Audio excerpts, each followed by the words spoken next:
Молчаливые свидетели прошлого, каменные исполины, словно павшие воины, стоявшие насмерть за свою землю и свою историю. Веками они уходили в забвение, под натиском времени, под грузом событий, под землей, поросшей травой. Селение Хули. Эти руины, раскинутые на поле боя камни, хранят величайшую тайну, подлинную летопись целого народа. И сегодня ее буквально достают из-под земли, по крупицам, по камням, возвращая из небытия. Благодаря масштабному проекту, инициированному меценатом и предпринимателем Михаилом Гуцериевым, на месте ведут изыскательскую работу специалисты ISM Group, которые с первой минуты нашего общения заверили нас, здесь хранится история, о которой никто доселе не подозревал. К сожалению, на сегодняшний день, я в этом убедился уже очень много раз, никто в республике не знает точное количество башен, склепов и прочих исторических сооружений, которыми очень богата в республике и которые на самом деле очень уникальны и, к сожалению, в большей степени находятся в аварийном состоянии. События последних столетий уничтожили очень много башен и склепов, но их остатки, их руины, их основания, которые иногда скрыты под землей, их, конечно, очень много. Поэтому благодаря благотворительным фондам Сафмара Возрождения, собственно, и стартовала вот эта объемная, долгая, сложная, трудная, изнурительная программа по выявлению всех объектов в горной части республики. По официальным данным из государственного реестра, здесь в селении Хули, или на русском Гули, значилось 18 объектов. Одна боевая башня, 8 жилых и несколько склепов. Но после тщательной работы картина радикально изменилась. Фактически специалисты обнаружили не одну, а 3 боевые башни, считавшиеся уничтоженными еще в середине 19 века. Не 8, а 33 жилые башни. А общее число исторических объектов выросло с 18 до 56. И просто невероятно найдены более 150 древних стел с захоронениями. И так во всем Хули, верхнем и нижнем. История, как бы говорила, здесь 3 боевых башни, которые исчезли в середине 19 века. Все 3, благодаря этой работе, все 3 они обнаружены. Все 3 мы можем сегодня указать. Это реально 3 основания боевых башен. Хули — это не просто высокогорное село, это целая крепость со своим укладом, законом, военными укрепобъектами и жилым сектором. И в гармонии с вышесказанным особое место занимал духовный и культурный центр. Здесь веками формировался сакральный ландшафт, включающий в себя родовые склепы, святилища и храмы, воины, охранявшие мирную жизнь. В этой местности, учитывая все риски и возможный маневр врага, раскинули боевые башни вдоль всего башенного комплекса Хули. Вот это позже переделка. И вот мы видим боевую башню, как среднестатистические наши классические боевые башни, она ровно 5 метров. Контур он четко сохранил, и больше того, толщина стены здесь метр. То есть еще указывает нам на то, что это четко боевая башня. А вот остатки третьей по счету боевой башни, обнаруженные специалистами. Она располагается в самой северной части села Хули. Мы нашли все 4 угла. В основании 4,80. Лишний раз доказывает большие объемные камни, что это основание именно боевой башни. Эта башня стоит на самом возвышенности. Соответственно, пониже стоят по восточной и по западной стороне 2 еще остатки боевых башен.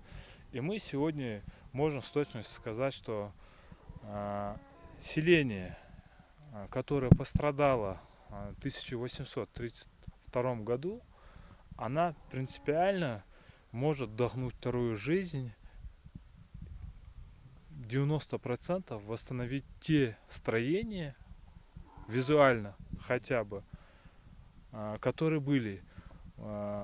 На момент преступления, когда мы приступали к работе на комплексе, мы знали, что есть какой-то ряд строений, но когда мы приступили, этот башенный комплекс нас очень сильно удивил. Тем, что не только мы сейчас говорим за боевые башни, это, конечно, уникальные объекты, возможно, они остались бы не раскрыты, если бы не было бы этой программы, если бы не были бы заинтересованные люди. Каждый найденный фундамент, каждый камень был точно зафиксирован по координатам и внесен в базу данных. Это не просто цифры, это возвращение целых пластов истории, которые считались утраченными навсегда. Благодаря предпринимателю и меценату Микаилу Гуцериеву из глубин земли достается то, что пытались похоронить время, погода, войны и недруги ингушского народа. اوز هون غال ملاخني كرت مشاخني قي مشاخن دعو مشاخني تكون تقاس تلوج هون حمل دين دوج دو حمتي هون حتى انا دي حقوا دي هون شو قهي قات كيجسنا هون شي ملدو حم ملا مشاخ فتخن دول حم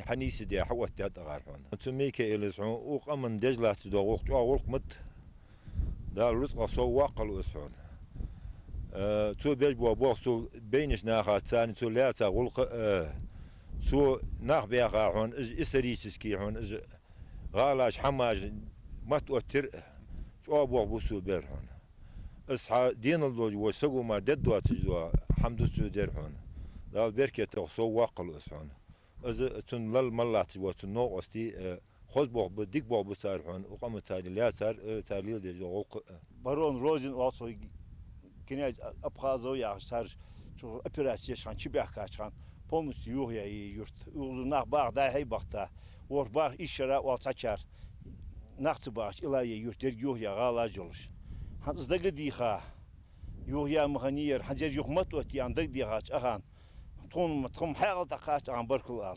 çoğu bahar başta bakar masni o kamal higaço diye salhan. Ингушетия знаменита своими родовыми башнями и склепами, но до недавнего времени никто даже не знал, сколько их на самом деле. Многие из них были стерты с лица земли временем и войнами, а другие под слоем земли и буйной растительности. Исправить эту историческую несправедливость взялся благотворительный фонд Возрождения с масштабной программой по инвентаризации всех памятников культуры. Работа кипит. Более 30 специалистов разбиты на две группы. Задача первой – полевая. Они выезжают в горные районы, чтобы буквально вернуть истории ее лицо, расчищают заросли, которые разрушают корнями древние постройки, проводят фотосъемку и 3D-сканирование каждого камня. Вторая ищет следы прошлого в архивах и музеях по всей стране, от Санкт-Петербурга и Москвы до Грузии и Ставрополя. Результат ошеломляет. Собрано более 1000 уникальных исторических книг и сотни фотографий 18-19 веков. Вся эта информация стекается в специально созданную цифровую базу, единую базу объектов культурного наследия Республики Ингушетия. Это не только выявление и понимание ситуации, сколько и в каком состоянии башен и склепов на каждом комплексе и в целом по ущельям и горам, это понимание для будущих работ. Уже будет у любого, кто предполагает начать и делать реставрацию, сколько же на каком комплексе объектов. И что очень значимо и важно, на данном комплексе, как я уже сказал в начале, 18 объектов в реестре объектов культурного наследия. Значит, только 18 объектов защищены юридически. Все остальные объекты юридически не защищены. То есть, теоретически, все остальные десятки объектов можно разломать, испортить, взять и повредить, и за это наказания не будет, потому что они не находятся в реестре.